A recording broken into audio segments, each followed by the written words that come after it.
장로인 나는 택하심을 받은 부녀와 그의 자녀들에게 편지하노니 내가 참으로 사랑하는 자여 나뿐 아니라 진리를 아는 모든 자도 그리하는 것은 우리 안에 거하여 영원히 우리와 함께할 진리로 말미암음이로다. 은혜와 긍휼과 평강이 하나님 아버지와 아버지의 아들 예수 그리스도로부터 진리와 사랑 가운데서 우리와 함께 있으리라. 너희 자녀들 중에 우리가 아버지께 받은 계명대로 진리를 행하는 자를 내가 보니 심히 기쁘도다. 부녀여, 내가 이제 네게 고하노니 서로 사랑하자. 이는 새 계명같이 내게 쓰는 것이 아니요 처음부터 우리가 가진 것이라. 또 사랑은 이것이니 우리가 그 계명을 따라 행하는 것이요 계명은 이것이니 너희가 처음부터 들은 바와 같이 그 가운데서 행하라 하심이라. 아멘. 하나님의 말씀이었습니다. 우리는 사랑의 편지, 사랑의 이야기, 사랑의 편지 시리즈로 말씀을 듣고 있습니다. 지난주까지 3번에 걸쳐서 빌레몬서를 통해서 보았어요. 빌레몬서의 말씀은 사도 바울이 사랑하는 빌레몬에게 오네시모를 영접할 것을 권면하는 사랑의 편지였습니다.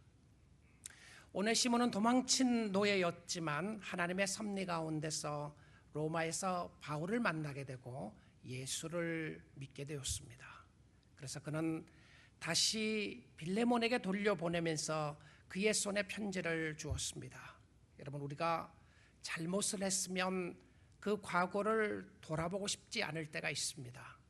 그런데 복음은 잘못된 관계를 새롭게 하고 삐뚤어진 관계를 바로잡게 합니다. 사람들을 세워주게 하는 것이죠. 오네시모는 정말 멋지게 그의 인생을 살게 됩니다. AD 120년경에 오네시모는 그 유명한 바울이 세우고 개척했던 에베소 교회의 감독으로 있게 되는 놀라운 역사가 있었습니다. 하나님의 사랑이 사람들을 변화시켰고 또한 하나님의 사람들이 사람들을 세우게 했습니다. 들으셨나요? 하나님의 사랑이 사람을 변화시켰고 하나님의 사람들이 사람들을 세우게 했습니다. 오늘 우리에게도 하나님의 강권적인 사랑이 임하기를 원하고 교회를 통하여 형제 자매를 통하여 가정이 세워지고 교회가 세워지는 축복이 있기를 주님의 이름으로 축복드립니다.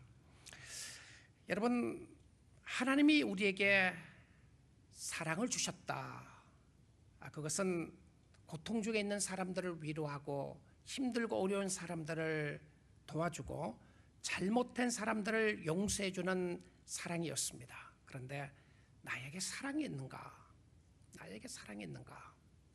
우리에게 내가 다른 사람에게 나눠줄 사랑이 있는가? 어떠시나요? 여러분, 이민생활 하면서 정말 메말라져가는 여러분의 감정과 마음을 보지 않나요? 상처투성이뿐인 우리의 삶 가운데서 나에게 베풀 사랑이 있는가? 늘 받아야 된다고 생각하고 가정을 통해서 특별히 교회를 통해서도 늘 받아야 되고 하나님으로부터도 늘 받아야 된다고 생각하는 그런 마음으로 신앙생활하고 있는 가운데서 우리가 나눠줄 사랑이 있는가? 없으면 못하는 거죠. 아니, 있음에도 불구하고 없다고 생각하는 사람은 줄 것이 아무것도 없는 것입니다. 오늘 두 번째 시리즈의 큰 그림으로서 요한 2서 강해를 하게 되는데요. 먼저 요한 2서의 모습을 좀 살펴보기를 원합니다. 그래서 사랑의 편지를 이야기하면서 우리는 짧은 한 장짜리 편지만을 보고 있어요. 그래서 오늘 요한 2서입니다. 요한 2서 1절 먼저 보도록 하겠습니다. 요한 2서는 누가 누구에게 쓴 편지인지를 먼저 좀 배경을 살펴보는 것이 좋을 것 같습니다. 장로인 나는 택하심을 받은 부녀와 그의 자녀들에게 편지하노니 내가 참으로 사랑하는 자여 나뿐 아니라 진리를 아는 모든 자도 그리하는 것은, 여러분, 이 편지가 누가 누구에게 쓴 편지죠? 여기 보니까 누가 누구에게 썼는지 이름이 안 나와 있어요. 자기 자신을 장로라고만 소개를 합니다. 그리고 장로라고 소개를 하고 나는 택하심을 받은 부녀, 여인에게 쓴 편지였어요. 아내였을까요? 애인이었을까요? 그럴 리가 없죠. 이 부분에서 내가 누군지 밝히지 않고 부녀라고 되어 있는데 부녀가 누구인지 몰라요. 여러분, 우리가 지난주에 보았던 빌레몬서도 짧은 한 장짜리 편지였습니다. 그런데 그 편지에는 이렇게 기록을 하고 있어요. 그리스도 예수를 위하여 갇힌 자 된 바울과 및 디모데는 우리의 사랑을 받는 자여 동역자인 빌레몬과 자매 아비아와 우리와 함께 병사된 아기뽀와 너 집에 있는 교회에 편지하노니라고 되어 있습니다. 자, 이 편지를 쓸 때에 바울은 내가 바울이라는 사람이 편지를 쓴다라고 이름을 밝히고요, 바울 옆에 디모데가 함께 있다고 이름을 밝힙니다. 그리고 그 편지를 받는 사람은 빌레몬이었고요, 그리고 그의 아내 아비아였고, 그리고 그의 아들 아기뽀와 또 그 가정에 모여있는 모든 교회에게 편지를 한다고 되어 있었습니다. 자, 그럼 이 빌레몬서에 사람의 이름이 5명이 기록이 됐어요. 짧은 편지 속에요. 그리고 그 편지 마무리 끝부분에 가서 보게 되면 5사람의 이름이 더 기록됩니다. 에바브라와 마가와 아리스타고 데마와 누가라고 5명의 이름이 나오는데, 그 짧은 편지에 10명의 이름이 기록되어 있었어요. 10명입니다. 자그만치 10명의 이름이 기록되어 있는데 이름으로 편지가 꽉 차 있어요. 그런데 요한이서를 자세히 살펴보시면 요한이서에 몇 사람의 이름이 나오나요? 놀랍게도 한 사람의 이름도 기록이 없어요. 편지를 쓰는 사람, 편지를 받는 사람, 그리고 자매가 누구인지 이름을 밝히지 않아요. 무슨 의미죠? 무슨 뜻입니까? 여러분, 하나님의 말씀 가운데 하나님을 섬기는 가운데서 이름을 밝힐 때는 이유가 있고 이름을 밝히지 않을 때도 이유가 있습니다. 우리가 주를 섬기면 이름이 알려질 수도 있고 알려지지 않을 수도 있어요. 우리의 이름이 알려졌느냐 안 알려졌느냐보다 더 중요한 것은 주의 이름이 드러났는가, 주님이 핵심이었다는 것이죠. 이름도 없이 교회에 헌신하는 사람들이 있습니다. 주님이 아시죠? 아무도 보지 않는 곳에서 주를 섬기는 사람들이 있고요, 주의 교회를 위하여 기도하는 사람들이 있습니다. 주님이 기억하십니다. 그래서 주님이 기억하시면 족하리. 여러분, 저자의 이름이 없다고 해서 우리는 저자가 누군지 모른다고 말할 수 없습니다. 왜냐하면 이 편지는 요한이라고 하는 사람이 쓴 편지입니다. 그래서 요한 1서, 요한 2서, 요한 3서라고 나와 있어요. 지금도 그렇지만 그 당시에는 존이라고 하는 이름이 굉장히 파퓰러한 이름이었어요. 많이 알려진 이름이었습니다. 그래서 학자들은 이야기합니다. 이건 누가 쓴 편지인가? 세례 요한이 쓴 것인가? 세례 요한이 썼을 리는 절대 없습니다. 왜냐하면 세례 요한은 일찍 죽었어요. 목이 잘려서 죽게 되었습니다. 그러면 어떤 요한이 쓴 부분일까? 많은 전통적인 학자들의 이야기는 이 편지는 사도 요한이 썼다고 이야기를 합니다. 그러면 사도 요한이라고 밝히지 않고 왜 장로라고 밝혔을까? 그래서 어떤 학자들은 이렇게 이야기를 합니다. 이거는 요한이 쓴 것이 아니다, 이렇게 이야기를 해요. 그런데 여러분, 베드로서를 기록한 사도 베드로도 나 장로인 베드로는 이렇게 표현을 했습니다. 그런 의미로 본다면 장로라고 하는 명칭을 앞세우고 사도보다는 앞세우면서 어떤 권위적인 모습보다는 나이가 많은 분이, 연료하신 분이 내가 당신들에게 권면하는 말씀으로 전한다고도 볼 수 있는 말씀이라는 것을 알게 됩니다. 자, 그러면 요한이 기록했다면 요한 1서와 요한 2서와 요한 3서는 같은 인물입니다. 편지를 쓴 사람이 동일한 인물이고요. 그런 많은 학자들의 이야기에는 이 요한 1, 2, 3서를 쓴 사람이 요한복음을 기록한 요한이었다라고 이야기를 합니다. 여러분, 복음서가 4복음서가 있게 되는데요, 요한복음은 가장 나중에 기록된 복음서 중에 하나입니다. 제일 먼저 기록한 복음서가 마가복음이었고요, 그리고 제일 나중에 기록한 복음서가 요한복음이었어요. 요한은 나중에야 복음서를 기록하게 되고요. 그 다음에 또 요한이라고 이름 나오는 책이 또 하나 있죠. 요한계시록이 있습니다.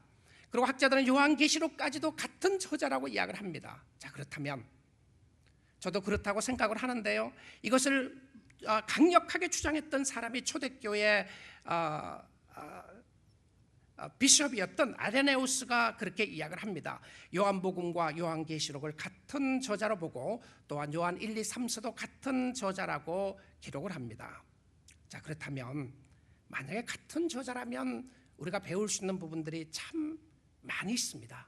이 편지가 어떤 내용의 편지인지 말입니다. 자, 조금 이따 다시 좀 보도록 하겠고요. 편지를 받는 사람에 대해서도 이 받는 사람이 부녀라고 되어 있습니다. 여인이에요, 여인. 그래서 이 부녀라고 되어 있는 표현 속에 많은 또 논쟁이 있어요. 이 사람이 누구냐?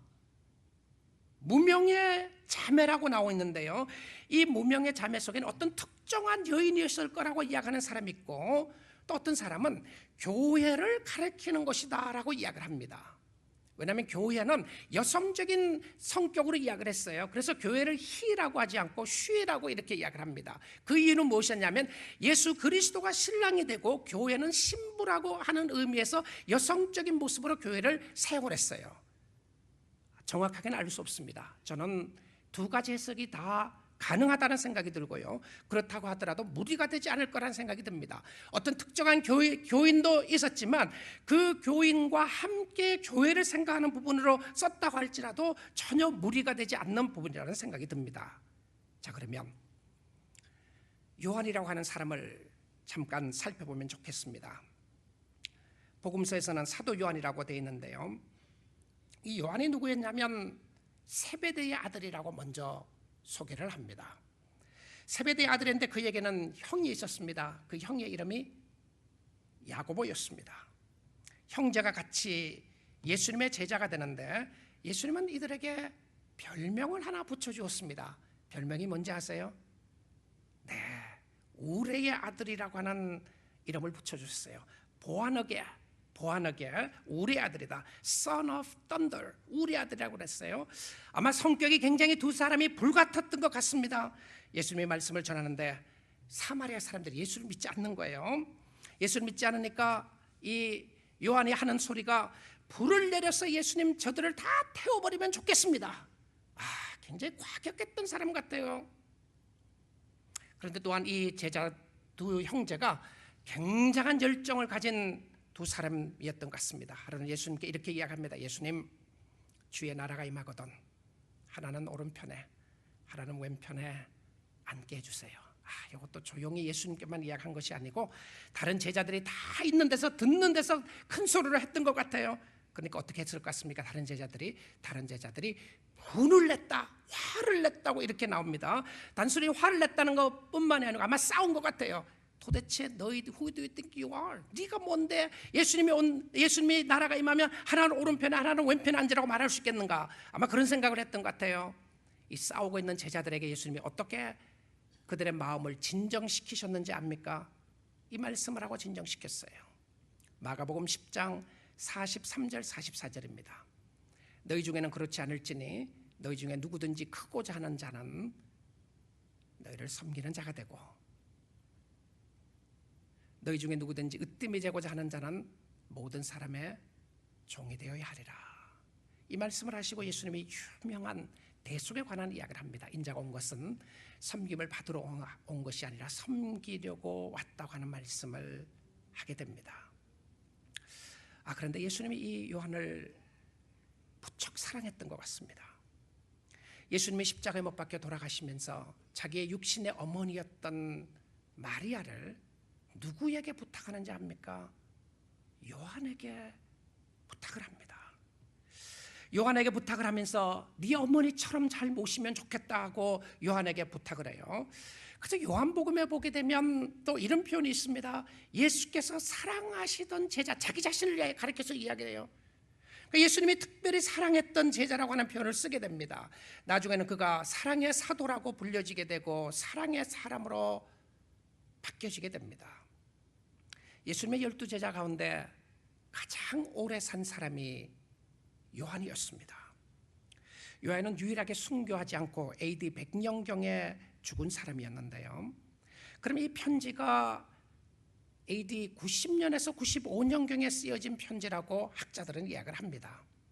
자, 그렇게 생각을 해보게 되면 예수님의 사역, 예수님의 죽음, 그리고 성령의 임함, 교회가 세워지고 그리고 핍박이 오게 되고, 그리고 그는 요한계시록을 쓴 사람으로서 앞으로 종말에 일어날 모든 일들을 하나님이 환상을 통해서 다 보여주고 계시록을 쓴 요한이었습니다. 그리고는 마지막으로 이 편지를 쓰게 되는데요, 역사적으로 보게 되면 이 요한이라고 하는 이름이 사도행전 15장 예루살렘 공회에 있을 때에 사도 요한이 거기에 함께 있게 됩니다. 그리고는 한 40년 정도의 역사적인 기간 동안에 요한의 업적이나 요한의 이름이 성경에 기록되어 있지 않고 있어요. 그러면 40년이 지나고 난 이후에 그는 복음서를 써야 할 그런 마음을 가지고 요한복음을 기록하게 되고요, 그리고 난 이후에 밤모섬에 잡혀가서 환상을 보고 하나님의 놀라운 역사를 깨닫게 되고, 그리고 난 이후에 요한 1서를 기록하고 그 다음에 두 번째 편지인 2서를 기록하고 3서를 기록하게 되는데요, 요한 3서도 한 장짜리 짧은 편지입니다. 예수님의 죽으심과 부활하심을 목격했던 사람이었는데 존 필립스라고 하는 목사님이 요한 1, 2, 3서를 주석하면서 이런 이야기를 하는 것을 보게 됐어요. 예수님의 죽으심과 부활 후 그 세대를 1세대대로 본 겁니다. 그러니까 제자들이죠, 갈릴리에 있었던 사람들, 예루살렘에 있었던 사람들을 1세대라고 보고요, 2세대를 그 다음 세대로 본 거예요. 그러니까 사도 바울이나 그 바울을 통해서 초대교회가 세워지는 모습들을 봤고요, 그리고 그 초대교회는 말할 수 없는 성령의 역사가 있었지만 또한 강권적인 외부적인 세력에서 핍박이 있게 됩니다. 그리고 그 3세대들을 이야기를 했어요. 근데 이 필립스라고 하는 목사님이 이런 이야기를 합니다.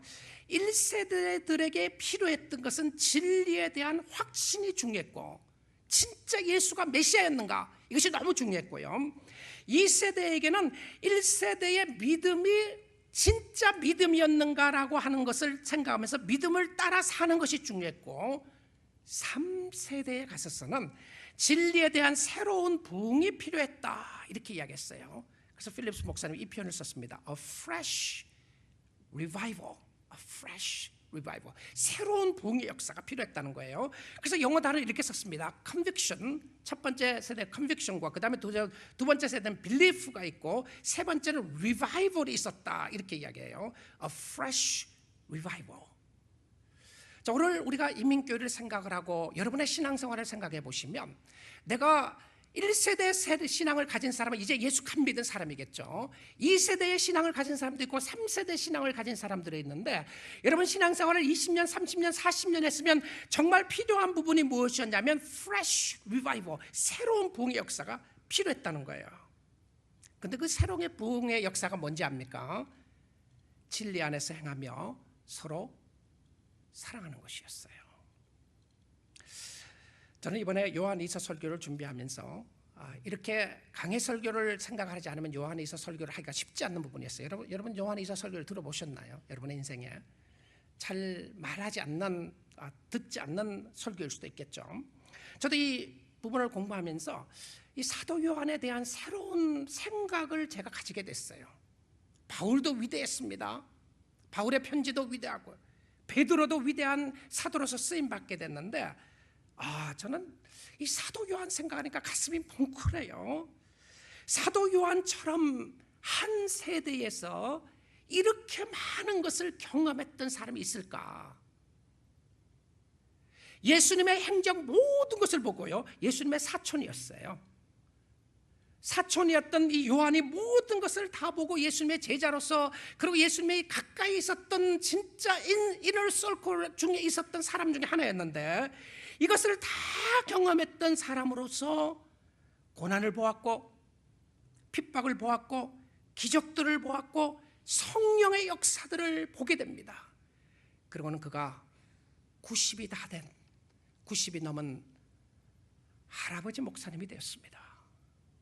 한 시대를 풍미했던 믿음의 선조 대선조 할아버지가 사랑하는 교우들에게 그는 알았습니다. 이 편지가 단순히 한 부녀에게 쓴 편지가 아니고 이것은 하나님의 말씀이라고 하는 컨빅션을 가지고 확신을 가지고 편지를 쓰면서 오고 오는 세대들에게 중요하게 가르치고 싶었던 것이 있었습니다. 많은 기적과 능력과 은혜를 보고 하나님을 사랑하는 모습을 보고 나서 그의 마지막 편지에 붓을 들면서 표현했던, 강조했던 단어 하나는 사랑하는 자들아, 우리가 서로 사랑하자. 그런 한때 우레의 아들이라고 하는 별명을 가졌던 사도였는데 성령의 역사가 그의 마음을 변화시키면서 그 변화의 목적과 목표가 뚜렷한데 그것이 무엇이었냐면 사랑의 모습이었어요. 요한일서에서도 많이 강조되는 표현이었습니다. 사랑하는 자들아, 우리가 서로 사랑하자. 저의 마음은 새롭게 와닿았어요. 기독교의 끝은 우리가 정말 추구해야 될, 내가 예수를 믿고 추구해야 될 마지막 모습이 무엇인가? 사랑하는 자들아, 우리가 서로 사랑하자. 그래서 말씀 몇 군데 좀 보도록 하겠습니다. 요한일서 4장 7절 8절입니다. 우리 같이 한번 읽어보도록 하겠습니다. 시작. 사랑하는 자들아, 우리가 서로 사랑하자. 사랑은 하나님께 속한 것이니 사랑하는 자마다 하나님께로부터 나서 하나님을 알고 사랑하지 아니하는 자는 하나님을 알지 못하나니 이는 하나님은 사랑이심이라. 하나님을 알면 사랑을 안 돼요.